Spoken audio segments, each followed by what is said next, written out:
ordinance. Yeah. Oh, I never get that. Yeah, right. I like it. Don't hear that. Yeah. I mean, there is an ordinance What? for grass, but I don't think it's written about. I don't think there's anything much to say. Yeah, it's grass, like the grass. In the back? Mm-hmm. Oh, Yeah. Okay, good evening. This is the Huntley Community School District 158 Committee of the Whole meeting for September 2nd. It is 6:02. Can we have roll call, please?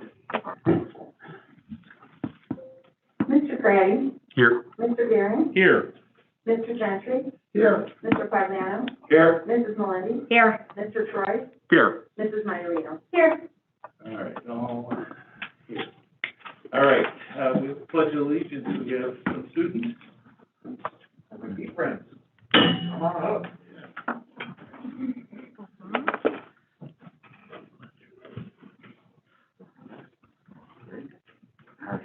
Well, good evening, board. Thank you for inviting us. We have some excellent Legee Elementary Leopards here to help lead us in the pledge. I'm going to go ahead and have them introduce themselves, and then we'll all stand.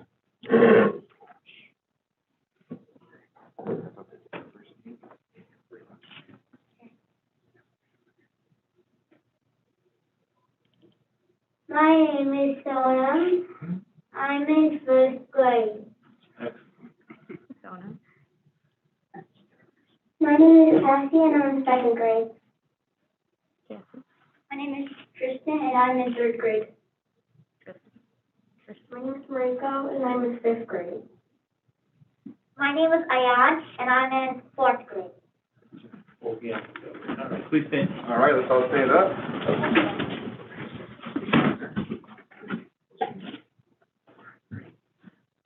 I pledge allegiance to the flag of the United States of America and to the republic for which it stands, one nation, under God, indivisible, with liberty and justice for all.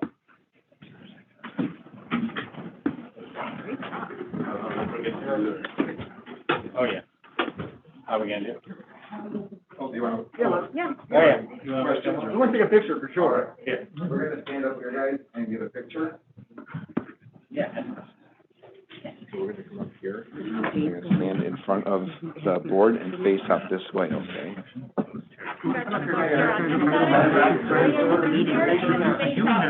I only seen one swim line. Awesome. Great job. Great job. Can you guys see me? You guys want to do just a little closer on that side? Doing good.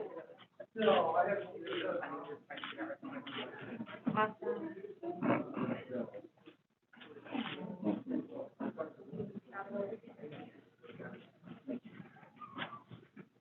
Great job.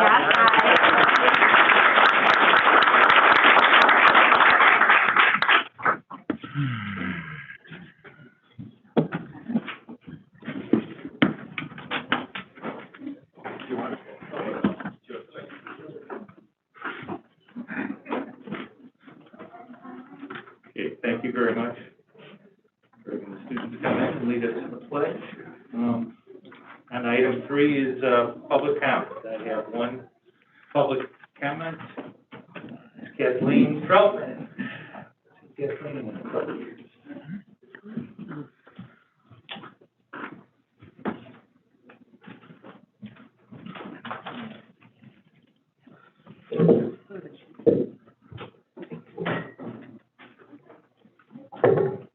Well, good evening, everyone. My name is Kathleen Troutman, and I will do my best to keep my comments to 3 minutes. I wanted to address the board along with administration regarding the Light Transition Program. I was able to tune in to part of the presentation and discussion via the live stream and also took the time to view the recording as well. I've been working closely with members of the Special Services team on identifying a transition program for my son, Ryan. Unlike taking college tours, I can tell you that there are not a lot of options out there searching for an appropriate transition program, especially when you have a student that doesn't have any behavioral issues. I wanted to share with you one of the issues that really has been occurring because of COVID is that Illinois has extended when a student exit transitions from their 26th birthday to the end of the school year of their 22nd birthday. So what does that mean? When you're in a therapeutic school setting, it means that programs are not accepting new students because they don't have the space and the enrollment available to do so. So limitation on numbers and, of course, maybe even not even accepting students.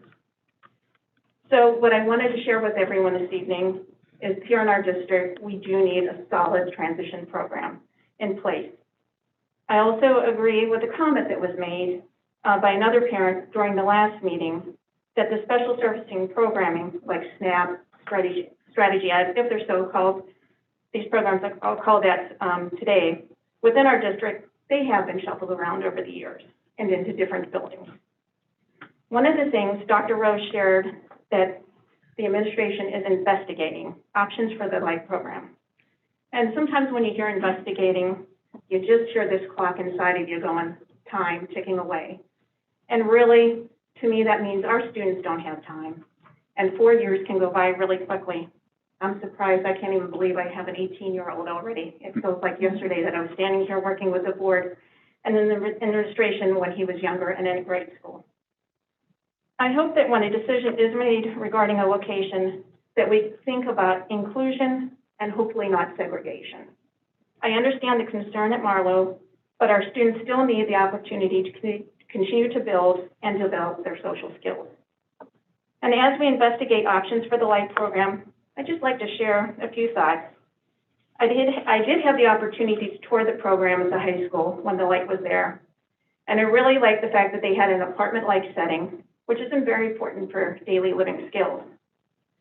However, when we are looking for a new location, we should think about expanding this to also include some type of a work environment. For example, I would really love to see a retail storefront for our transition students to learn the different aspects of running a store. Some of the items sold could be made by our transition students. And I believe at one time we had a very successful candle program that was taking place at the high school, and would love to see that to continue. The store also can include District 158 spiritware, and it could also include other specialty items. This work environment could be used as a way to help prepare our students or provide additional time to train them before they go out to a Walgreens or a Walmart, etc. It could also include a coffee shop as well, too. The other thing I would like to recommend is maybe thinking of a program like an I Can Shine bike program, which could help our students, not only our transition students, but maybe other students within our district, about how to learn to ride a bike. Because it's important when it comes to public transit that we need to ensure that our students have various transportation options. We should also consider how we can continue to keep our doors open to help other students in other districts that don't have a transition program. I believe what I've learned over time that it's called tuitioned-in students. Now, these are just a few of the ideas. I'm hoping that administration will consider putting a committee together for their investigation, one that will include parents in that discussion. I know this evening there are members of the board, as well as administration, that have known me over the years. They know I'm passionate when it comes to helping our special needs students. They know my involvement through the district challenger baseball team, as well as my participation in the 5-year district strategy planning sessions and special services committee. I shared some ideas this evening, and I hope the district will give me the opportunity to continue to collaborate with them on finding a home for the LIFE program. Thank you for the opportunity to speak this evening. Thank you. Thank you. Thank you, Kathleen. Good to see you again. Okay, that is all the public comments we have. On item 4, revision and adoption of the agenda. Are there any changes that anyone has to the agenda? Okay, if not, I'll make a motion to approve the agenda as presented. Can I have a second? Second. Second from Ms. Melendi. May roll call. Mrs. Melendi? Yes. Mr. Troy? Yes. Mrs. Maiorino? Yes. Mr. Quagliano? Yes. Mr. Gentry? Yes. Mr. Guerin? Yes. Mr. Craddy? Yes. Moving forward with the agenda, item 5, curriculum and Construction Committee, Mr. Gare. Is there anything? Pass. All right, no late breaking, Late breaking news. All right. So, didn't notice the short space there. So, okay, we'll move on. Good job. Item 6 is Finance Committee, that's my meeting chair. So, item 6.1, we have our payables, purchase orders, impress checks, accounts payable, disbursements listed. Does anybody have any questions related to any of those items in the agenda? If there's no item in question, we'll move those forward to the board for approval. Item 6.2, monthly fiscal updates, Mr. Altman. Thank you very much. There's really nothing to add under monthly fiscal updates, other than in 2 weeks, we will be having the FY22 budget hearing at the Board of Education meeting. So we're currently in the process of finalizing that. Other than that, I'd be happy to answer any questions you may have on anything else within the report.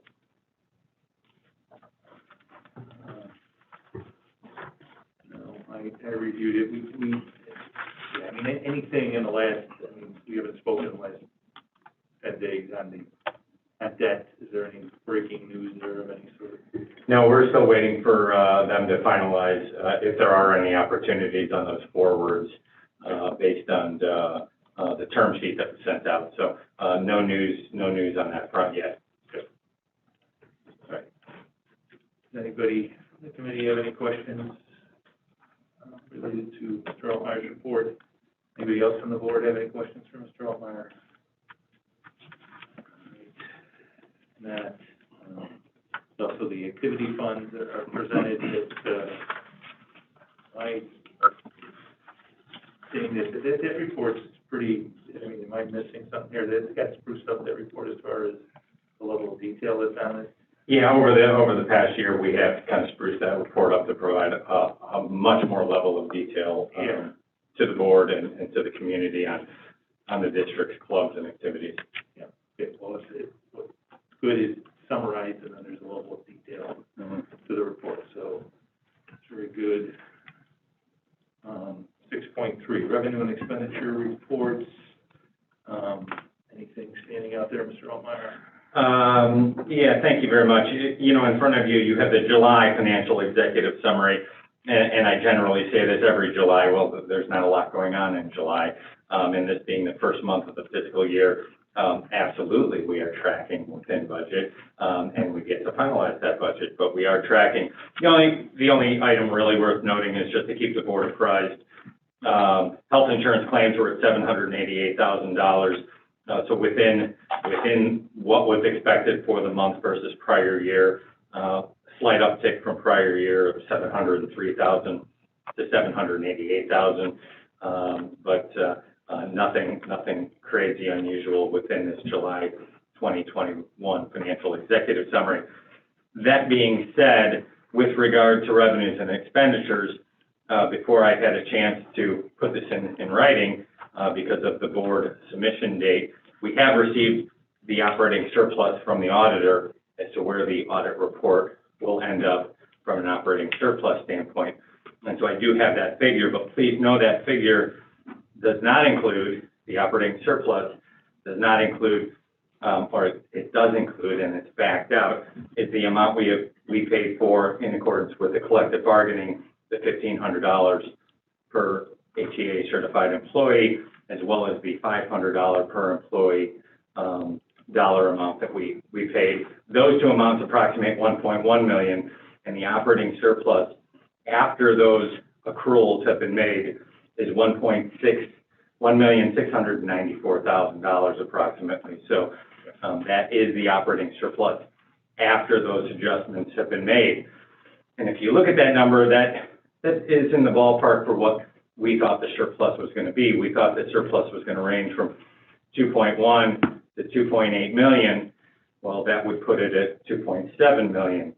So knowing that we have 1.7 million essentially in operating surplus at 1,694,000, the way in which I look at that is, well, we have $700,000 in registration fees. Correct. We have $700,000 that we committed toward a tax abatement. Yep. And we also have a reduction right, of transportation revenue in FY '22 of approximately $400,000. Those all total $1.8 million, whereas we're ending with an operating surplus of $1.7. So it is absolutely kind of where we expected it to be and where it needs to be. So that's how we should look at that operating surplus, as to how we're utilizing that operating surplus for FY '22. If I can, as a point of clarification, not all staff members receive the $1,500 and a $500 check. Correct. $500 additional compensation with all staff members that are returning. The $1,500 was a chunk of staff members that experienced a freeze in the HEA bargaining unit only. So not every one of our employees, just as a point of clarification. Yeah. So with that, just wanted to update the board on that, and we are to receive the audit report here any day. Ms. Solomon, as I said before, Ms. Solomon and team did an absolutely fantastic job during the audit. Once we get that audit report back, it's herself and myself, while we spent some time ticking and tying every single number and every single word within that audit report, as well as drafting the management discussion and analysis. So we will be busy for several weeks getting that ready. And the auditor will be here at the October board meeting, as historically we do at that time, to present the board the final audited results of FY '21. So stay tuned on that. And other than that, I'd be happy to answer any other question you may have on the July executive summary. Thank you for that update. I'm curious about how this is coming in. So did anybody from the committee have any questions? Mr. Altmeier's report. And anybody else from the board have any questions for Mr. Altmaier related to that? Okay, thank you for the update. Item 6.4 is the revenue contracts. We have a couple fundraising revenue contracts that involve our student activities. Do we have any questions or concerns related to those two revenue contracts? Okay, if not, we'll move that forward to the board for approval. Item 7, Human Resource Committee. Mr. Gentry. Okay, first update is S7.1, Human Resource Update, Dr. Zier. And just a few updates here for the month of September. We are working on bringing insurance rates to the board. I just heard from our broker this evening. The only hang up we have right now is our dental insurance. So we're waiting to get rates back and looking forward to negotiating those rates also as we move forward. I'm still going through some onboarding processes. I'm still trying to fill jobs that we have out there. We did have our first virtual job fair, if you will, something we haven't done before.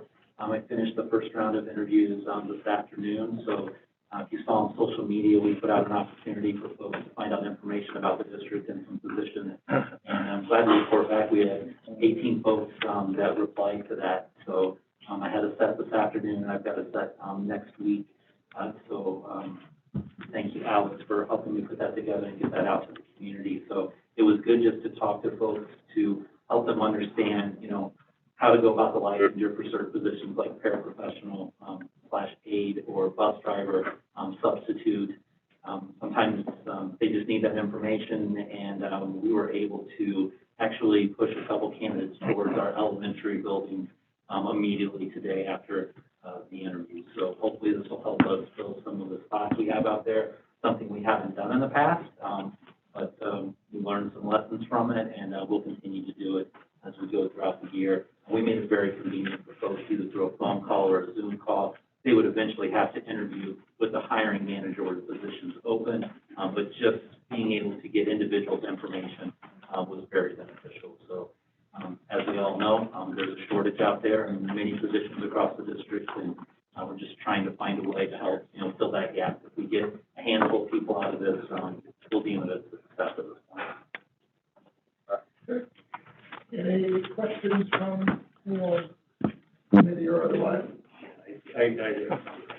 So did you say you're waiting on the dental?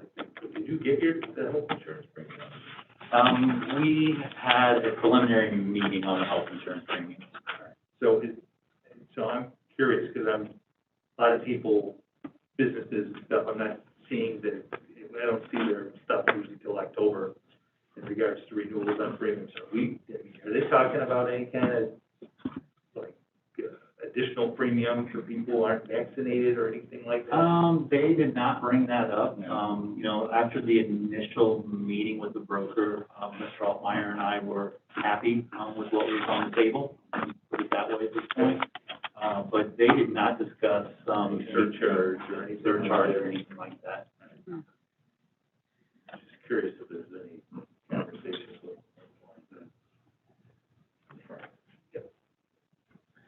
Just a quick question on your second bullet there on the mentor training.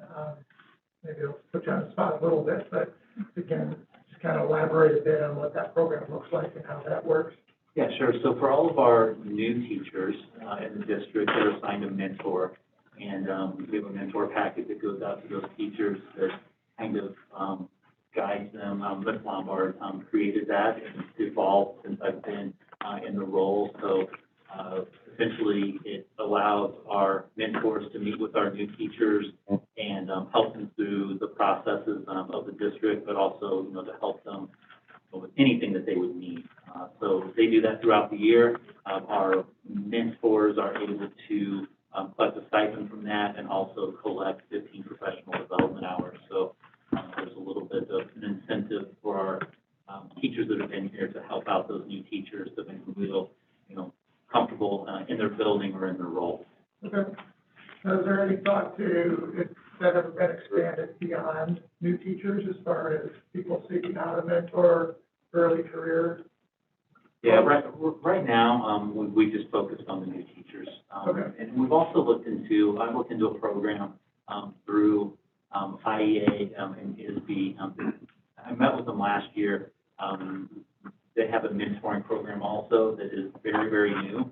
I think there were 4 districts on the Zoom call, and we were one of them. So we were gathering information on that, and we were just, with everything going on this year, we just weren't ready to implement that. But I still have that on the back burner, or hopefully something we can do in the future.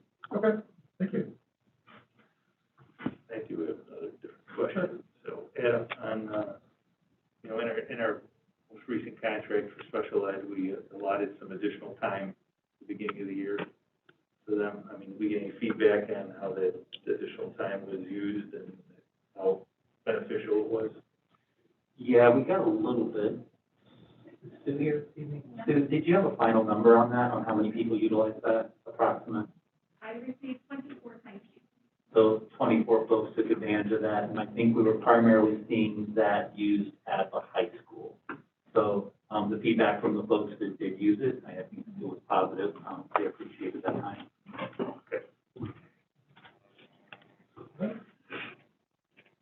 Anything else on that topic? Okay, thank you. Next up is 7.2, 6-day enrollment numbers. Dr. Buzinski. Thank you very much. It's that time of year where we report to you our official enrollment numbers for the year. The 6th-day enrollment process each year has a combined effort between our registration team and our schools to basically verify each teacher's rosters against the students that are in attendance in those first 6 days. In concert with reaching out to families for any students who may not be in attendance those first 6 days, just get a pulse of what's going on, and is there anything we can do to help, or have you moved, can we get paperwork, that sort of stuff. So each year we report these numbers, and each year for the last few, I've had to come and say that we've had a decline in enrollment, and that story is very similar this year. The official number is 194 students fewer than last year at 6-day enrollment. But when you look at that number and you think about our graduating class from last year of 700 plus, and an incoming kindergarten class this year of 502, that basically accounts for the difference. Right. So there's some growth in some of our grade levels, most notably if you look at kindergarten numbers from last year and first grade numbers for this year. Right. There's a pretty big increase there. I believe it's an increase of 64. And to put that in comparison, the change from First to second. From first to second is like 1. is 1. And of that one, this will sound strange, of that one, there are 38 new students in second grade that moved into the district for this year. So we had 37 move out, 38 move in. So, exactly, and that's very common in our grade levels. You start to see a little bit more change when you look at transition to middle school and transition to high school. Those are where we would tend to see a little bit more of an increase in enrollments and move-ins. The first grade one, a little bit out of norm, but if you think about the year that we had last year. Well, I think we had people not. Absolutely, absolutely. And I think what we'll be able to do over time is look at those first grade students. And once we get our state reports uploaded to the state, we can actually look to see historical enrollments for any of these students in the state of Illinois, to see if they had prior enrollments in other districts, if we didn't get that information from them. If they happen to have a prior enrollment here with us, they likely would have been in the system that way. So we'll be able to figure that out a little bit over time, but we have to get through some state reporting first. But that first grade number is a bit of an anomaly for us, so we'll be watching that pretty closely. And of course, kindergarten is, for this year is an anomaly as far as how low. Well, it keeps going down a little bit, yes, for sure. I mean, at 500, that's lower than last year. And last year's was a pretty significant drop from the year before. This year's drop isn't as big as the prior year, so hopefully that means we're leveling off a little bit. Mr. Altmeyer actually was starting to pull some data for us and some systems that he has access to, in terms of live birth data and that sort of stuff, to try to track how closely those numbers match to the numbers that we see in enrollment 5 years later. So we're just starting to look at some of that data a little bit, to try to say, well, how close are those numbers to what we're actually seeing? And then can we maybe start to more accurately predict what kindergarten enrollment looks like, rather than saying, yeah, it's been around 500 and it's been going down, because, well, we can't really plan according to that way. So if we can start to establish some good solid predictors, that would certainly be a benefit. What's interesting to note is, the home inventory is still extremely low. There aren't many homes that are available, which means that the homes are turning over very quickly in our community, and with Cider Grove expanding, Tullamore is finishing up, and the announcement the village made recently of a new subdivision at behind Village Hall in Huntley at Hallius and Huntley Road between Ruth and Hallius. A fairly sizable new subdivision, and then the old Terrace Hill Golf Course is still ongoing, and there's interest there. So it remains to be seen what type of an impact that'll have on our numbers moving forward, but something to keep an eye on. At the very least, we're seeing large numbers of graduates and no homes for that to turn over, which is prompting the reduction. But maybe with these new homes, it'll stabilize things.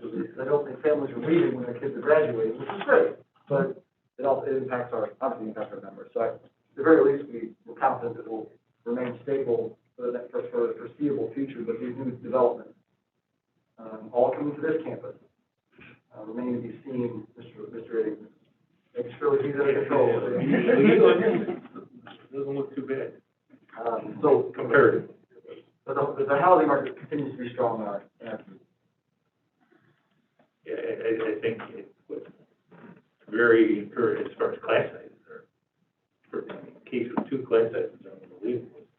Yeah, well, I'll speak to the class sizing a little bit. Dr. Rowe and I got together, last February, March, and, anticipated, obviously, where we were at and needing the space. So part of that, class size number reflects giving us more room in our classrooms, right, because of the pandemic.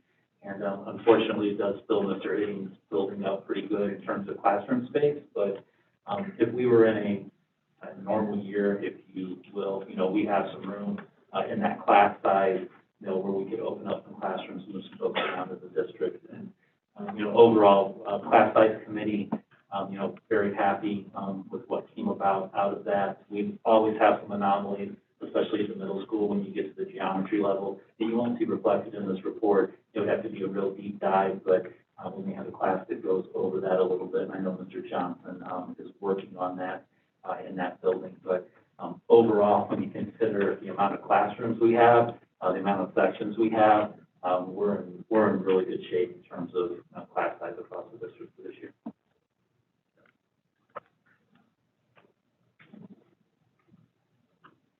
Anything else from anyone? Okay, thank you, Dr. Wisniewski. And we'll move us to, 7.3, the MOU, Dr. Zier. And we worked with, HESPA in this MOU, and as I spoke earlier, we have a shortage of some specific positions out there, and one of them being paraprofessionals. And, I've worked with Ms. Davis on this, and HESPA's been, very accommodating in terms of, they understand the needs of our students, and what this allows us to do, if we can utilize, an outside vendor or a contractor, if you will, to maybe fill some of those positions, it's allowing us to do so. She knows we are making our best effort, to fill those jobs, from the outside into union positions. Right now, the applicants just aren't there, so this gives us a little bit of that flexibility. We also agreed to something similar with them last year with the bus driver situation, and, as we know, the contractors were looking for bus drivers just as hard as we were. So this is, essentially the same thing, but we're looking at it from a paraprofessional angle. And Sue, correct me if I'm wrong, those agencies too are looking just like we are. That's what I was gonna ask, is like how, relatively speaking, how good a shape are they in relative to what we can do on our own? Sue, at this point, I don't think we brought anyone in terms of the paraprofessional world, contracting, just something there in our back pocket if they would have someone, Just another resource. Yeah, absolutely. Yeah, that's the best way to describe it, Tony, it's just another resource. Great, so definitely appreciate the cooperation, Yeah, they've been fantastic, that's very appreciated. Any questions on that item? Is that just for this year then? Yeah, it's just for this year. Okay, we will, there's no other questions or follow-ups, we'll take that forward to the board for approval. And brings us to 7.4, job description, Dr. Zier. I've got a new job description here, administrative assistant, but specifically for the transportation department. What we're looking at doing down there, it's not adding a new position, we're actually restructuring, a dispatcher position. That's what we originally called it. So we feel that that position down there,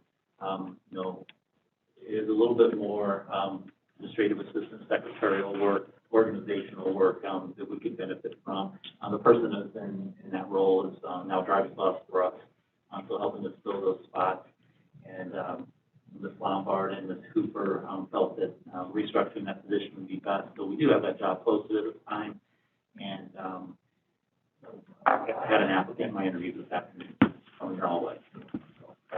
But, Real time update. yeah, we just wanted a clean job description here and to define what that role is gonna look like. If we have had it down there, it hasn't been for a while, but it's gonna look a little bit different, assisting our transportation department, with what needs to be done, throughout the year and on a daily basis. Okay. Any questions, clarification? All right, if not, we will take that forward to the board for approval, next meeting, which brings us to item 8, building and grounds, Mr. Troy. Thank you. Looks like a pretty light month, as far as any kind of action items. Mr. Rinkowski, anything to highlight on this month's O&M updates? There's something that just came up in the last 24 hours. I just give the board a heads up that at the regular meeting on September 16th, we will be requesting there be an action item for the school board's endorsement of our intended application for school maintenance grant for FY22 of $50,000, just like it was in 2020. This project that we're targeting would be the part to help fund the roof replacement at Endeavor High School. Next phase, which is on the capital projects list for the coming year.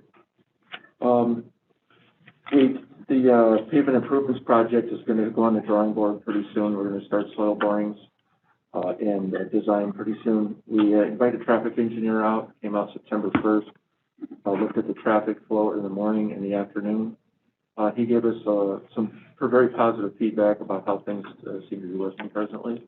There'll be some maybe some very minor suggestions of little bitty adjustments or flow on the property, but overall, we're doing pretty good, and probably not going to consider much changing from the way it's operating right now before we get ready to get on the drawing board and make a permanent replacement of it as part of the project here. We have, this punch list walk at Huntley High School roof replacement, which is, really the last large project from, this last summer with punch list walking. And lastly, I want to bring your attention that there is an updated version of the solar energy, tracking, the value of that. And, I've extended it the additional month now into August from the data that's been received from ComEd and from 4 Point Power. And to summarize here, so in that period compared to last year, the average temperature was only the variation in temperature, average temperature for the day is very, very, very minimal. You'll see there in the top little spreadsheet section. The total energy we consume, divided by the number of days in the period, which I think when you add this month, it's 304. We averaged 38% more energy consumed than last year, and that's all related to abandonment of a lot of the energy conservation standards and things that we've done in the past because of responding to the pandemic recommendations of additional ventilation. Yet, even though we consumed 38% more energy, we actually spent 31% less. So we're doing good. That's all I have. Thank you. I see there's a red note there about the Conley array. Yes, it's been active for the last month. Yeah. So we had a full month of it operational again in the report.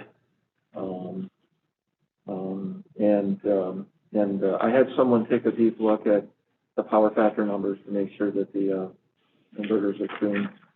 And I'm told that they're very reasonable numbers. Our consultant helped us guide us through the whole project from the beginning. Okay. Who been working with like the state of Hawaii for about 15 years now, I think, as their advisor. He's told me that our settings and performance look good. So. Good. Oops. Thank you. Any questions from the committee or the board? All right, hearing none, we'll close off building and grounds. Move on to number 9, please. Okay, 9.1 legislative updates. This week, Governor Pritzker signed, I believe if I counted correctly, 31 bills. Some of those to note would be the SB 818, which goes into effect August 20th. That is the requiring schools that deliver comprehensive sexual health education to utilize a standards-based sexual education course for 6 through 12, and it may provide age and developmentally appropriate consent education for K through 5. So I don't know if you want to expand upon that one. Yeah, we've talked about this bill a number of times throughout the spring. The only thing I want to just note is an important component of this bill is extremely controversial across the state, depending, in various communities. Ours included is that it's a requirement that we align our instruction to the national standards if we teach sex ed.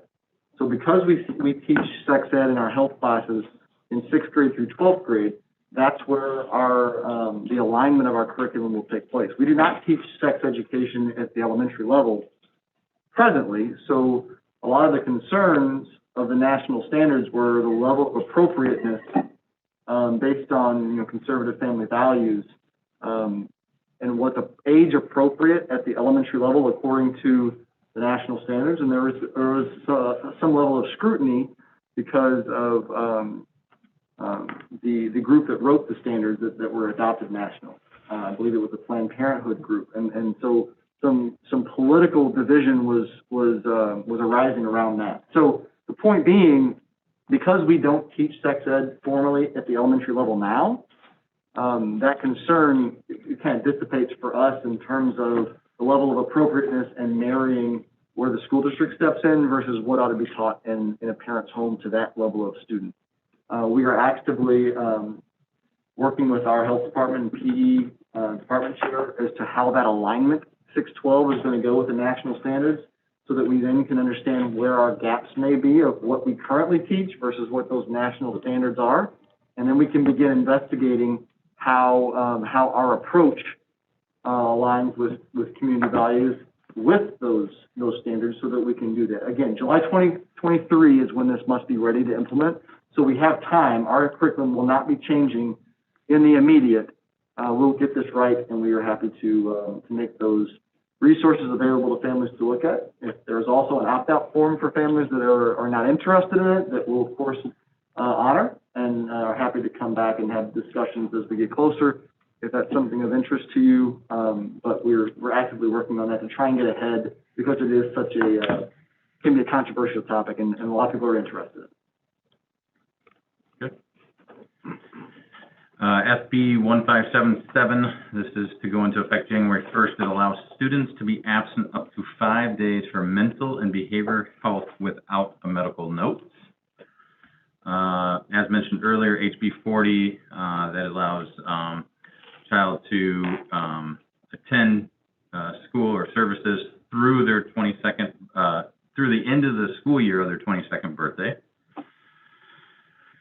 If I could, Mr. Creddy, Mrs. Troutman mentioned that in her statement, and she's right, that a number of school districts are struggling with manpower to educate students through the end of the school year once they turn 22. I'm very pleased to share that concern doesn't exist for us. We're proud to be able to continue to serve our LIGHT students through the end of that school year. And we're very proud of the LIGHT program that we have, and are looking forward to that expansion, and working with our families to ensure that they're a part of the process, and we know what they feel they need from the program, and ensure our vision for what it is aligns with their expert opinion of helping guide their students, their children to this point in their life. So we're looking forward to that partnership, and we're excited about the fact that actually we don't have to say, your time with us has come to an end mid-school year. That doesn't feel good. So we're happy to keep them around a little bit longer. Excellent. And then I believe it's SB 2065 now. It ensures school districts won't be hit with costs associated with temporary extension of unemployment benefits. These costs will be paid by the state once the governor signs this new bill. I don't know if you want to expand upon that. Yeah, I can speak to that a little bit. Senator Holmes and Representative Hoffman brought this. There was some federal money that was sitting out there, and they were hoping to get it through on the 31st. I don't know if they did get it passed on the 31st. It looked like it was going to go to the November veto session. But essentially what it does is, as they term it, the schools would not be on the hook for any of this unemployment claims caused by COVID. That being said, we have been seeing our bills get forgiven through this process. So we had some hefty ones Mr. Altmeyer and I looked at, and then we're always in contact with them of what to do, and our bill would come back much lower. So we've seen that really tail off. So I think this legislation here, if it does end up going through, essentially that's what it would do. It would wipe those slates clean and take us back to our normal unemployment bill, which is really minimal every quarter, to be quite honest with you. $1,000, $1,200 every quarter. If we had someone that was on unemployment, pulling the claims. So they have been large the last 2 quarters, but it said ours has been forgiven, and we would anticipate the same. And this legislation, I think, would put that in for everybody. We have not received an update on it, though. We had someone updating on it, sending us emails on it, but we haven't received anything here in the last couple of days. Okay. Thank you. And then finally, just to talk about a little bit of the redistricting of our state reps and senators for our district. Replacing Representative Susan Ness will be Jeff Ketcher, Kiker, out of Sycamore. Senator Don DeWitt will be replaced with Senator Severson out of Rockford. And then we will retain Senator Wilcox and Representative Reich. Well, and we're going to have Sosnowski now, too. We're going to have Representative Sosnowski now, too, with the newest agreement. I wouldn't have got that one right either. I know. Well, and depending on what happens, now they're looking at this again, now that the census numbers are accurate. I don't know if that'll impact us at all, but just as a note, at the recent Chamber of Commerce event where Senator DeWitt and Representative Ness were speaking, Representative Kiker and Senator Severson were there. I had the opportunity to speak with them at length, and they're both very excited to work with us. And I already actually have a tour set up for them to come in and see the district and talk about some of our programming and some of our priorities, which I'm excited about. I'm very gracious that they sought me out and wanted to be a part of the district and learn even ahead of that transition. Representative Kiker is active in the world of education and is very interested in our innovative practices, particularly our competency-based ed. So looking forward to working with him. Of course, very sorry to see Senator DeWitt, who's been a great partner of ours, and Representative Ness has been very open to feedback and has been acting on all of our recommendations and concerns. So we, of course, really appreciate that and sad to see them go, but we know that our relationship will continue even though they aren't necessarily our reps. But very, gracious of our two new reps that'll, they're eager to be engaged with. Okay. And then finally, also for Mark, SB 508 was also signed. Well, I just assumed you were saving the best for last, so, that's what I assumed. So, yeah, that was signed on the 20th. By the governor, and there was thought that he was not going to sign it, that there was going to be a line item veto, and that we would have to go through the veto session and/or beyond the veto session if he didn't sign it. So, so it's a good thing he signed it. There may be a trailer bill that's out there. Oh, there is a trailer bill that's out there, House Bill 4130. But I'm not sure if that's. Do you have a status update on 4130? No, right I just wanted to. You're right. He signed 508 with the understanding that there would be a trailer bill coming. And so, as you saw, some emails going back and forth, they're starting work on the trailer bill so that everybody, all the stakeholders, are happy with the new language. It just changes a couple things, nothing that's really going to affect us. Correct. One thing that would impact us, and that would impact every single taxing district, which may be a challenge for county clerks, is that this new bill right now requires each and every taxing district to have their board, their trustees approve the recapture levy. So today we approve, right, our annual levy. Well, in addition to approving the annual levy, I would think that at that levy hearing, we would also then ask the board to approve the recapture levy, which is the amount of prior years PTAB adjustments and certificates of heirs. And it just becomes part of the approval process for which then every county clerk has to manage for every single taxing district rather than just making it a process. So that's the challenge that I think the clerks are going to face. But that way then there's community input and there's board decision making. There's maybe a little more transparency. And I think that's why, it's good, but it will also be very challenging for the county clerks and maybe a little challenging for taxing districts that are unaware that they need to approve it on an annual basis. So it just needs to become a process. So other than that, there are some other minor changes in 4130 that would be very challenging for the treasurer's office and the clerk's office to implement, but nothing that really impacts the substantive meat of the bill. Right. So, I'm sorry, I don't speak Springfield. What is a trailer bill? Go ahead. Not many people do speak Springfield. Paul, that's the problem. A trailer bill is, after a bill is signed and put into law, sometimes it's not exactly, doing what it was intended to do. And so a lot of times, a trailer bill will be introduced. Literally, it is just tweaks the original bill. Like a technical correction? You can't go back into it and change a bill once it's law. So they introduce these addendum type bills to correct any issues that come out that were unintended consequences of a bill that's already been passed. And it's a very common practice. And a lot of times a governor, all the governors do this, they sign a bill with the trust and understanding that the trailer bill is gonna come back and clear up some of these issues that they have. Thank you. Okay, so what are those issues they're cleaning up? With this bill? Yeah. Well, I mentioned the first one, right, is that some feel that, rather than the bill becoming an automatic process for which taxing districts, which includes the village, the county, the fire protection district, the library, that PTAB adjustments and certificates of errors just become part of the process and are added back to create a little more transparency. They want that approval process, the board approval process, with maybe a community input via the hearing. So that's number one. The second biggest piece that is very challenging is, most PTAB adjustments, well, they're not by residents. They're, I'm going to probably give you my opinion here as well.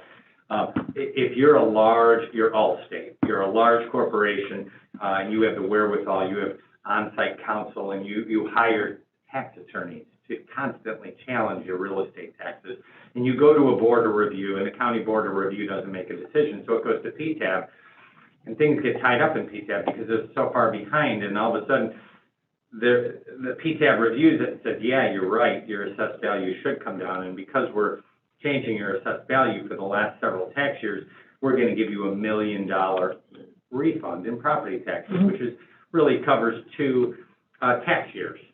So what happens, and we know what happens, if that happens to us, well, that impacts our budget. That's why we wrote the bill, right? So we can recapture those lost dollars because we weren't expecting those lost dollars. But the attorneys are saying, well, Allstate, when that $1 million gets thrown back into the pool and then it gets respread to all the taxpayers, well, Allstate is a good example that they're a very large customer within their taxing district. They're a large taxpayer in that taxing district. They approximate 10% of the overall taxes, which means they're going to be paying 10% of that $1 million recapture. And they don't think that's appropriate. So there's language in the bill that says, well, anything over $1,000 reimbursement right now in the trailer bill, anything over $1,000 reimbursement, you need to exclude the taxpayer that received the reimbursement. Okay. Ooh, think about Cook County and think about all the reimbursements and think about how the treasurer's office is going to exclude each and every one of those reimbursements just from one taxpayer rather than spreading the extension over a tax base. Right, yeah. It is, I don't even think it's possible. So there's some challenges at the county level, but the big picture is that's what is being challenged is, hey, doesn't seem fair that you get a reimbursement and then have to, pay part of it when it gets recaptured. That happens for everybody. Because everybody gets the benefit. It's redistributed. The previous years. Right. Right. If it was done right to begin with, it would be redistributed like. It would have been redistributed, yeah, exactly. Yeah. Right. Tax rate would have been, the EAV was really what it was, tax rate would have been a little bit higher. Everybody would have paid a different proportionate share of. So what we're fighting here is big business, really. Yeah. Right, and in my opinion, I don't even know if I should state my opinion, but. Probably not. I won't. Yeah, I won't. Don't do it. I won't. But yeah, that's the trailer bill. But yeah, I guess I read that as it's counter to the philosophy of the law itself, meaning you're trying to make it be as if it was that way all along, which would include the redistribution to the person challenging. Correct. Right. So that's. Yeah, but the challenge does make a little sense because PTAB is saying, hey, all along, you should have never have paid those taxes, thus the reimbursement, but now we're going to give you a piece of your own reimbursement back. So I do understand it, but at the same time, it's going to be very difficult, if not impossible, for the county clerks and treasurer's office to manage that. Got it. So that is what needs to be worked through. All right, I want to thank you, Mark, and several others, who put in a lot of effort to get this bill passed. I mean, you probably spent 4 years on this? Yeah, 4 to 5 years. 4 to 5 years. Yeah. And I just want to highlight, in those 4 to 5 years, the amount of contacts and you're heavily involved in your association, you're president of it right now, I believe? Past president. Past president. You already passed it, already went? Yeah, COVID. I was the COVID president. All right. In any event, being involved in these associations and being involved in certain leadership positions gives you exposure to people, that it gives you the avenue to pursue stuff like this. I know we get questioned about attending our annual, Triple I conference, and I know we make many contacts with people at those conferences too, that give us the opportunity to, there's legislators who attend these things. All that stuff are valuable contacts that gives us the access to be able to get stuff like this passed that's beneficial to our residents. So I know when people are nitpicking through certain things and don't understand what the cost benefit is, or why we do certain things, or why Mr. Altmeyer might spend time at various conferences and stuff, there's a ton of value, and it pays, the district is paid back enormously in regards to those efforts, so over the course of time. So I just wanted to... If I could build on that and put it in perspective of where we currently stand with this, Dr. Beelen is the current president of the Illinois Principals Association. Mark is the past president of the Illinois Association of School Business Officials. Mr. Troy is, I believe, the secretary of the Kishwaukee region of the Illinois Association of School Board Members, and I sit on the government relations for the Kishwaukee region for the Illinois Association of School Administrators, the superintendent's organization. So, to your point, our district is extremely active in grabbing the ear and building those contacts. I think that's a very valid point. We reap a lot of those benefits. And Dr. Budzinski is actively involved in the technology groups around the state, and Doug. And Mr. Rincasa as well. So we reap so many of those benefits that your point is, well made, and I think worth the time investment that often it takes. Okay. Any other legislators? All right. Hearing none, we will move on to item 10, policy update. Good evening. It looks like we have 10.1, a recommendation for addition to board policy 7/60. Would that be Dr. Budzinski? Sure. This is a revisit to our conversation that we had at our previous meeting in regards to, we had asked the board at the August board meeting to temporarily waive policy 760 as a benefit, and to give us some flexibility to enroll students in the district at the start of the school year who were moving into the district at the beginning of the school year, in that first 30-day window, to capture the benefit of having them start with us on the first day and establish those routines with their classmates and their teacher at that point, rather than waiting. And so what this policy adjustment is basically setting that in board policy and adding that addition to board policy to affect that change going forward as well, rather than asking the board to waive that each year. And we would basically add a section of the policy to afford us that 30-day window at the start of each school year to provide that flexibility to families as they move into our district. I can give you a little bit of information on where we're at since we last talked. We have enrolled 9 students as a function of the waived policy from 5 families.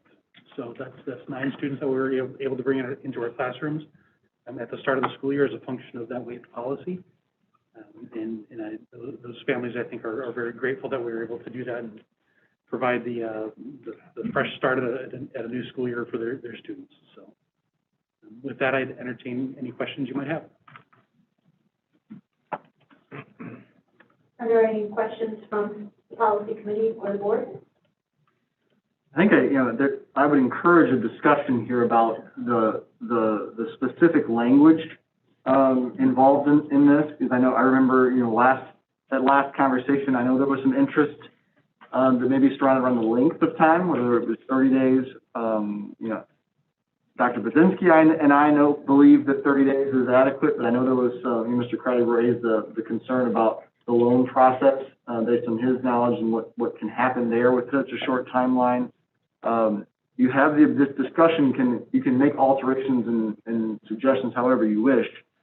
And I just wanted to, as a point of clarification, our policy review process does not require this type of an adjustment to occur over multiple readings and multiple months. If you're satisfied with this or a discussion, we can approve this at the regular September meeting, and then it takes effect. So just so you're, or you can say we want to revisit this at the October committee of the whole, and we're not in a rush. We have all the way until next August until we need it again.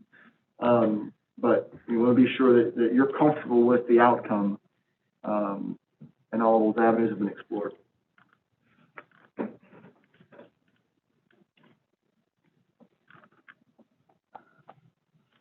I guess my first reaction to that question is, I think this year will inform whether 30 days is appropriate or not. And, you know, I guess I read it, I'm fine with that, with it as written. And we'll learn more before it becomes applicable again. Dr. Brzezinski, were there very many families between the 31 and 60 day? There is. I remember how many there were. There is one family, one student in that 31 to 60 range. And there's one family, one student that's even a little beyond that. Which, I mean, I was gonna say, so if, in terms of the 30-day, we're not getting a ton of phone calls about this right now for families. Our registrations, are we still enrolling students? Yes, absolutely. But not at the rate that we do in that first 2 weeks of August with these sorts of questions. There's just not as many. And like I said, we have 2 that we're still tracking for potential changes in contract dates, that sort of thing. So, I mean, that's why I think we say that 30 days, even in a complex year that we're seeing right now, we're not seeing a high demand for this beyond the 30 days. And then what happens to those 2 in this? Actually, both of those were actually in our kind of historical process of coming to the district and had provided payment, basically that tuition and payment to cover their time. Okay. In the district. So if the stars align and closings can happen, we would, by all means, if it happens in that 30 days, we can do refunds, which we've done some refunds already for some of those families that we were able to benefit. Those 2 remaining families, if they are able to close in that 30-day window, then we could certainly do refunds as well. Okay. The same way that we did for the others, for sure. Got it.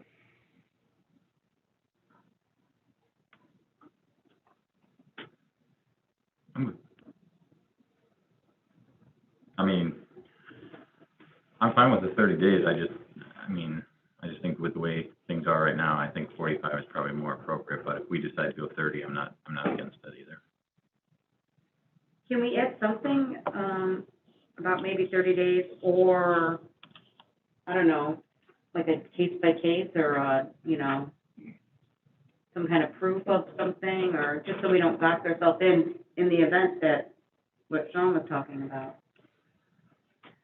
I mean, my biggest fear is being too nebulous, and I mean, it might be, you know, not helpful to some, but at least you can administrate it from a policy standpoint the way it was and the way this is written with, you know, 30 days. When you start to try and accommodate special circumstance, you just, you know, all of a sudden you're trying to accommodate everybody, and you can't accommodate everybody's circumstances. I mean, again, we're coming from a place where we had a pretty hard cut. And I have no problem that we softened up. And if everybody felt more days was appropriate, I don't know that I have a huge problem with it. The only thing I'm certain of is it needs to be hard and fast, whatever it is, the number of days. It has to be hard and fast, because they gotta be able to administrate this without having to get into that, having to exercise discretion in choosing this over that. That part. I can tell you from the other school districts in the county, 30 days, it's either a couple have no leniency, kind of where we've been. 30 days is the shortest. The rest of them, I believe, are 60 or unlimited. I don't recommend we go the unlimited route. No. But just so you have perspective, you know, there is a range of what the districts do. I think 60 has been the more common. would you agree or no? Yeah, I would. I think we hear that more frequently than, I think from our analysis, we don't know that 60 is necessary, that's why we only recommended 30, but, you know, like I said, we're not opposed to whatever you all feel is appropriate. The flexibility is what we were after, so that we could help families that were truly in need and not having to start somewhere and then transition 2 weeks after the school year. That's not good for kids. Right. What kind of activity do we have with new home construction? Is it, I know they've broken ground on some of them, but are we looking at, a surge that's, Considering I look at that new construction every morning, I would say it's progressing on a normal timeline. I don't know that the supply chain has really broken that up too much lately. I think things have started to get back on track, but I don't have that level of detail other than, it's still happening. And there's more coming. Well, again, and seeing homes. I am seeing siding go on the houses on Route 62 and the Oak Terrace Hill Golf Course, which I know was an issue, so that must be progression. And I see more homes going up. But they're still probably 2 to 3 months away from being able to close on a house like that, and that's what I'm saying. Without a doubt. So it's, I mean, new home construction, somebody, oh yeah, I bought a home in here and it's being constructed, can I have my kid in there for the next 5 months? That doesn't work. No. Type of thing. It's the house isn't ready. So that's what I'm saying. You just gotta, I'm not adverse 30, 45 days, max 60 in my opinion. I'm okay with any of it. It just needs to be firm and administered accordingly. That's all.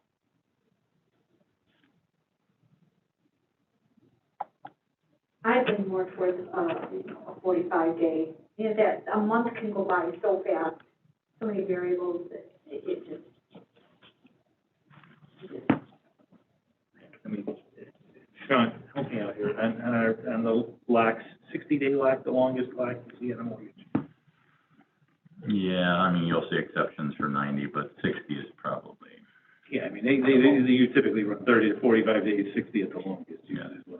There was a time, probably 5 or 6 months ago, everybody was at 90. You're just gonna get. Yeah, just because of volume. Yep, but it's slowed down, but, 30 is still, it's not always happening in 30, so that's the only reason I suggest it. But again, maybe by next year when we're gonna be using this more, it's not gonna really matter. I'm fine with the 30 as it is, and, I think the supply chain is gonna be changing with everything that's gone on, in the New Orleans area from the storm. There's gonna be a lot more reconstruction, and that's gonna create a different strain on their systems, resources. I guess I don't really have a problem extending to 45. I don't necessarily wanna go all the way up to 60. But, if we need to introduce a trailer bill and unintended consequence, we can do that. You picked up. Well done, man, Troy, well done. Very good. Springfield. Very good. You speak Springfield after all. I'm getting better at it. I would feel more comfortable if we did a 45.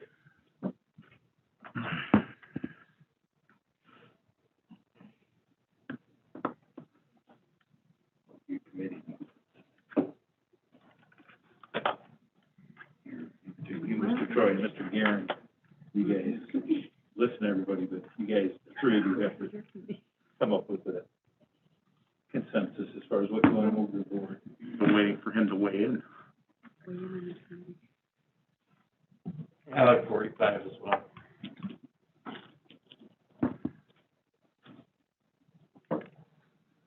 Mr. Darcy, do you have? He was 30. I was 30. He was a 30. 30, but not opposed to 45, somewhat, kind of Yeah, I'm in the same camp. somewhat of a point of indifference between the two. I'm in the same camp. All right, I'll confer with Mr. Guerin. I'll go 45, so we've got 2 committee members. There's your chance to be 3.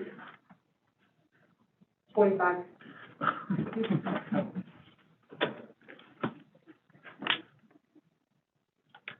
How do I motion it? Well, you don't motion, we'll just say we'll move that forward as a 45-day. Okay, so the policy committee will move that forward as a 45-day change Dr. Budzinski and I will make that adjustment, and it'll be reflected in the September regular meeting. Thank you. Thank you. Thank you very much. No, I'm fine. Doing good. All right, item 11, Board of Education, myself here with the minutes. Does anybody have any, questions regarding the 3 minutes that we have in the agenda? If not, we'll move those forward to the board for approval at our Board of Education meeting. Item 11-2, Dr. Rowe. All right, so, at the last meeting, we presented our, the results of our strategic planning, short-term measures from the 2021 school year.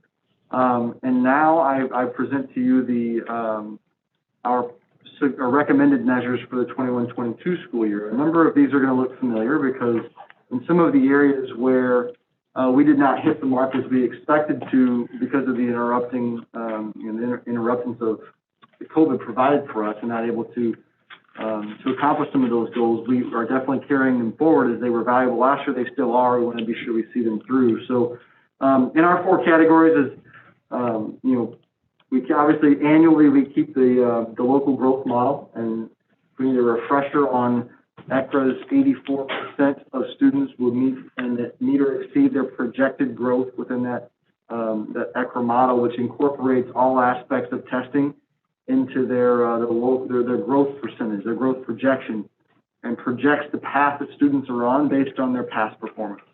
So 84% is meaning that 84% of all of our students will achieve will maintain the growth that they're projected to receive based on that model.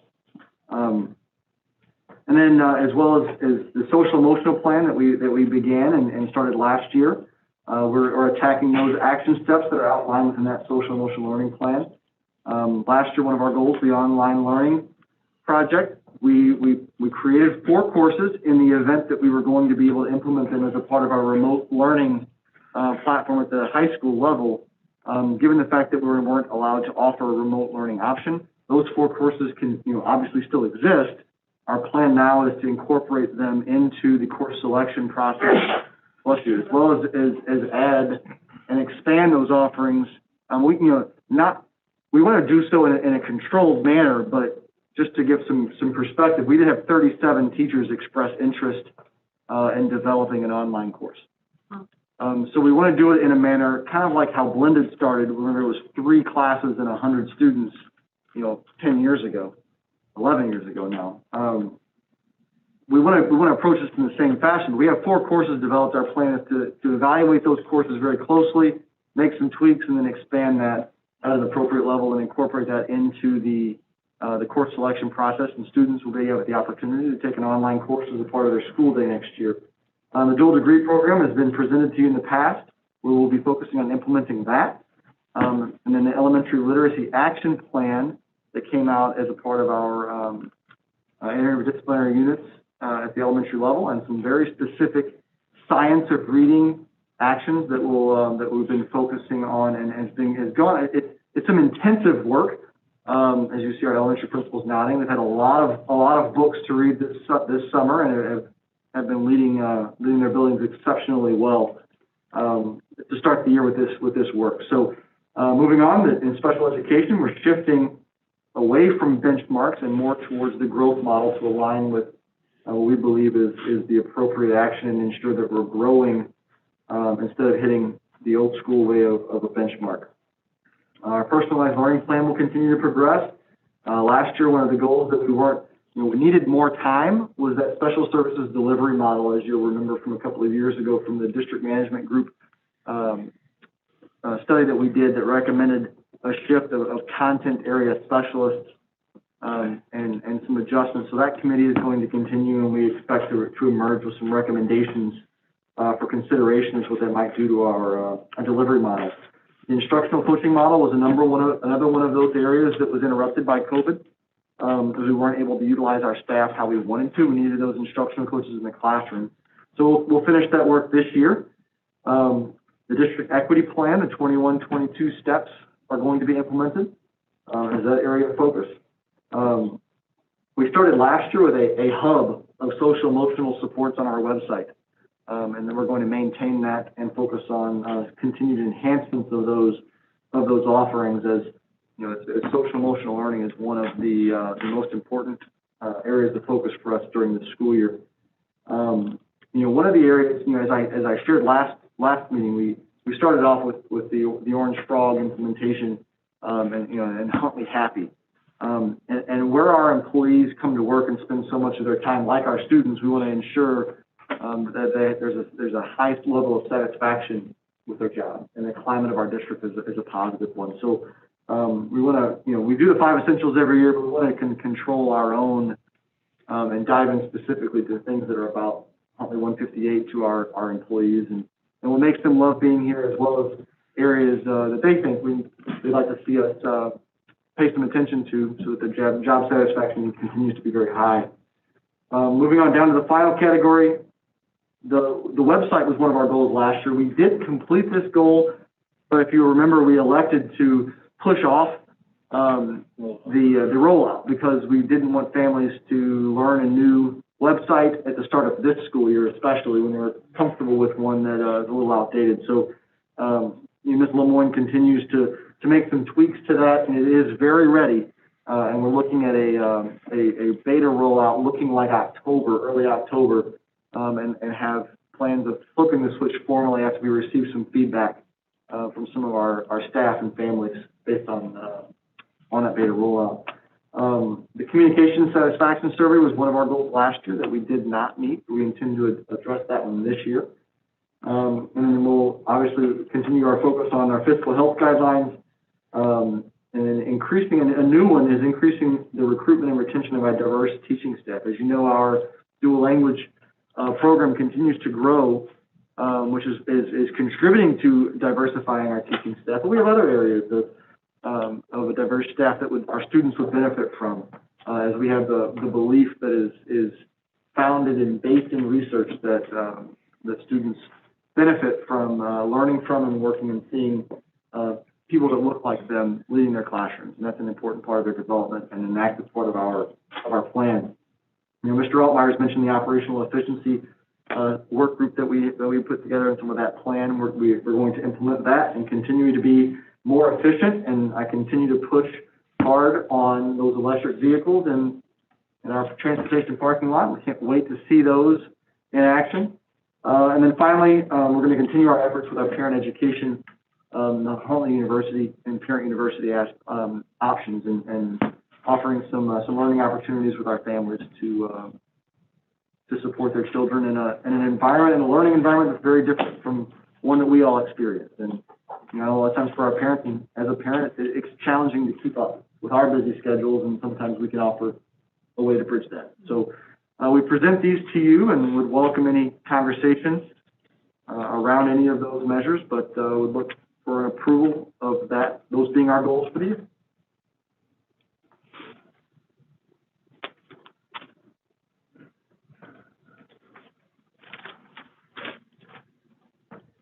Anybody have any comments, questions, address related to the goals?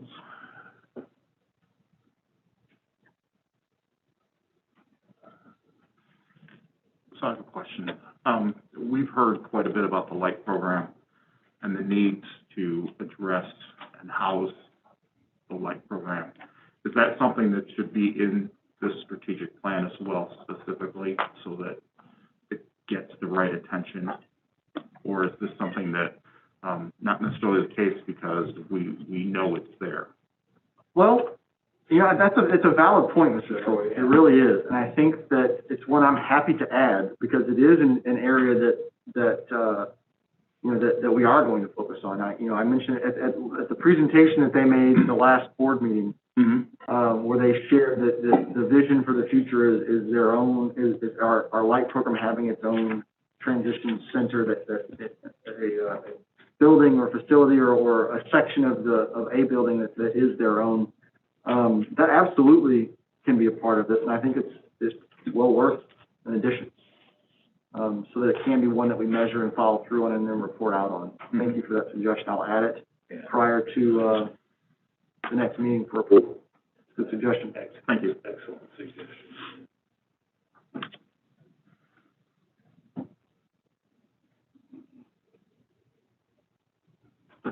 Now, maybe for some clarification, in my mind, I'm thinking of, progress toward, maybe a report on progress and, you know, parent involvement in the process, staff involvement in the process, and then a recommendation for, the long-term plan for light and their permanent location. Is that what you had in mind? Your goal this year doesn't have to be that it's got it all figured out. Right. Your goal might be to have those key components done and in place as meetings, and so you're working towards that for the second year, but you should have some goal that's related to it. And there to the step quicker is Troutman said, she hears that, and she envisions a long timeline, which, you know, they're looking to see how that timeline can get shortened if it can, so that's the best way to shorten that timeline, to knock it down in shorter pieces. Right, and therein lies the rub, just saying the light, you know, not fixing the light program, but giving it some breadth on this document, but at the same time, it has to be a measurable, you know, what's achievable within the year, or what's a good stretch goal to get completed within the year. And I think the stretch goal is probably the way to go on that.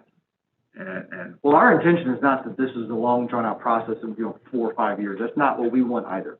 and I don't want to see something like that either.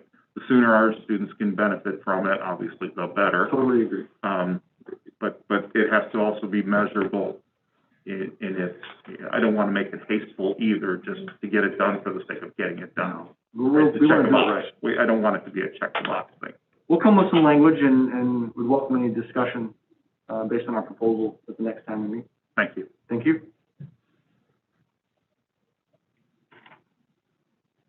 All right, are there any other, like I said, excellent suggestion, Mr. Troy, any other items from the board members that they think may not be being addressed in here, that they've kind of, you know, been hearing about the last year, or even heard the administration talk about, but don't see it possibly in here?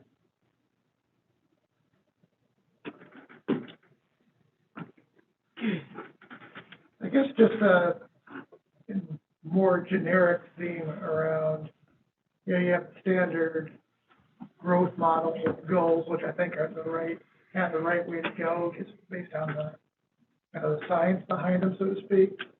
But is there any spot, and I guess I'm just more of a question at this point, for, you know, some type of comparative metric between us and peer districts or something along those lines?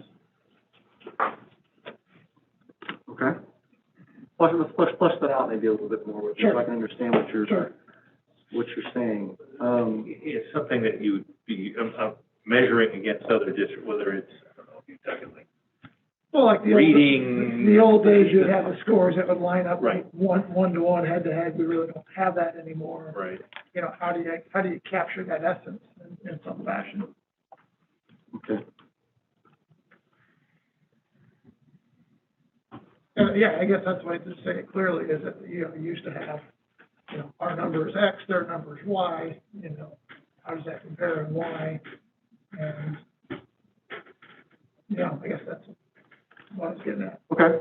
Let us tackle that and come back with a suggestion maybe at the next meeting, and we can discuss it further and continue to tweak if it's not quite what you want. Okay.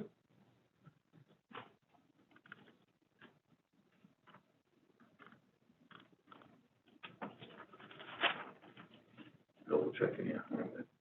Anybody else have anything? I do, just real quick, I remember, and got pre-COVID things, like 8 years ago, but at the destination meetings that were happening at the high school, one of the things that we had talked about was, you know, reviewing our anti-bullying policy and the committee, and we were starting that, and then I kind of put that to the back burner. Can we implement or maybe bring some language, with some ideas under, you know, student safety, and just kind of look at that? there's some things that just kind of went to the wayside, and, I just want to make sure now that everybody's back in, that we're, only because that was just kind of discussed. No, you're right, and Ms. Lombard was prepared to start the anti-bullying committee and review last year, and COVID has totally gotten in the way. I don't know if she wants to speak to that, but. Yes, and there are some internal things that we have already started reviewing. We've been reviewing different platforms, if you will, for reporting things, different tools that we can provide not only to students, but to families, various areas like that. So some of those internal components have started. Now that we're kind of back, is pulling a lot with our system principals, but it will be with all administrators on now looking at that policy component on which pieces are we set in firm on. I think one of the components that we've all talked about a little bit is there's bullying, and then there's the component of some things maybe just don't fit in that, but how do we address those? Or some of the targeted behaviors that maybe don't match exactly what that statement means. And so that is absolutely, those parts are continuing this year. So, well, the full review wasn't able to be done. We did start some of those internal pieces, and then are getting feedback from, well, the plan is to get some feedback from students and families and staff on how do we make that more robust moving forward, because I know that you get different viewpoints on, here's our bullying program, our bullying policy, and then how is that carried out, or maybe there's a disconnect on maybe what families are seeing versus what we're seeing here at school. So that component will be definitely part of that plan. Right. There's always three sides, to the story, but it's just, we've got a lot of, adults are struggling with holding it together with the, way we treat each other. Tensions are high, stress levels are high. Our kids are no different, and they're struggling, and there's a lot of anxiety and things that are coming out. So it kind of does wrap in with our social emotional learning, of course, but I want to make sure that it's still, that the topic of bullying doesn't go to the back burner and doesn't get lost, especially when we made such a commitment to it, pre-COVID. And actually, it can't go on the back burner because one of the laws is that every 2 years, we must be bringing our bullying policy by January 1st. It didn't stop even with COVID, so this January would be when we would be looking at that full policy and bringing forward any changes to the board anyway. So that there's going to need to be some intense work looked at between now and bringing that forward. So if the question is you'd like to see that as a measure. Well, sure. In this section here, you probably would need to have something specific to talk about. We could definitely look at something under the. Yeah, it goes under the all students learn in Learning environments that are safe, secure, and supportive. So we get 4 key performance indicators there now. If you're able to come up with a fifth that aligns with what's being talked about. Sure can. Most definitely. And again, in all fairness, we all respect, what COVID has done. Sure. So this is not a, get it done by, well, you're saying. Well, yeah. It has to be, but to get some perspective, the start of the school year and what COVID and managing COVID has become now, the quarantines are out of control. The contact tracing has been a very heavy lift. So our nurses, our principals and their teams have been working extremely hard, and that still is getting in the way of a lot of the things we would rather be spending our time on. That doesn't mean we can't tackle these things, but in the first few weeks of school, we have to get our focus is not there right now. So I appreciate that understanding and sharing that, but it definitely can be a measure because we have to do it anyway. Not that we have to do it anyway, but we want to do it, but we have a deadline that we have to approach, and that can give us an opportunity to look a little broader than the state is asking us to. Excellent. Thank you. Okay. Is there any other items or questions you had for Dr. Rowe concerning these? All right, so then I would state that we would bring forward your strategic planning measures with additions for the 3 items that were discussed. Yeah. Bring them to the board for approval. Thank you for the discussion and suggestions. I appreciate it. Yeah. Thank you for putting that together, your team. All right. With that,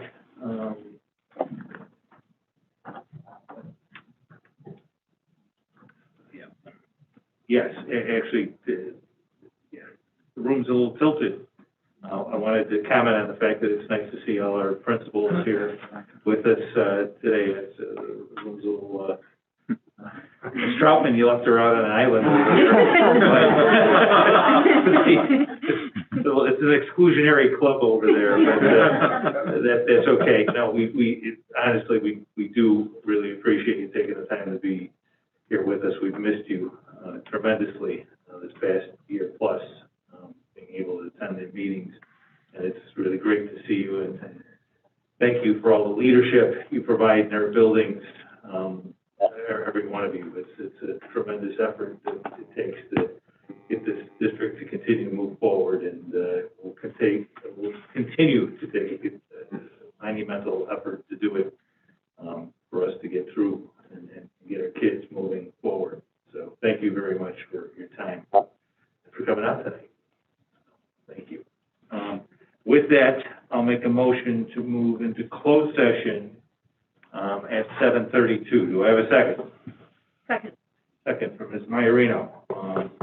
We have roll call. Mr. Troy? Yes. Mr. Darren? Yes. Mr. Gentry? Yes. Mr. Quagliano? Yes. Mr. Traddy? Yes. Mrs. Maiorino? Yes. Mrs. Melendi? Yes. Okay, we'll be in closed session.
That would've been so great. If I were you, You would've just. I would Okay, not have we're even talked about it. back, it is, excuse me, we're back from closed session. It is 8:46, can we have roll call? Mr. Craddy? Here. Mr. Garrett? Here. Mrs. Melendi? Here. Mr. Gentry? Here. Mr. Quagliano? Here. Mrs. Maiorino? Here. Mr. Troy? Here. All right, we're all back here. No action, item, 12-1, we exited, and 13 is, roll call. So we will adjourn, I'll make a motion to adjourn the meeting at 8:47. Do I have a second? Second. Second, from Ms. Melendi, I think. Who's first? Mr. All those in favor say aye. Aye. Opposed? We're adjourned. Bye.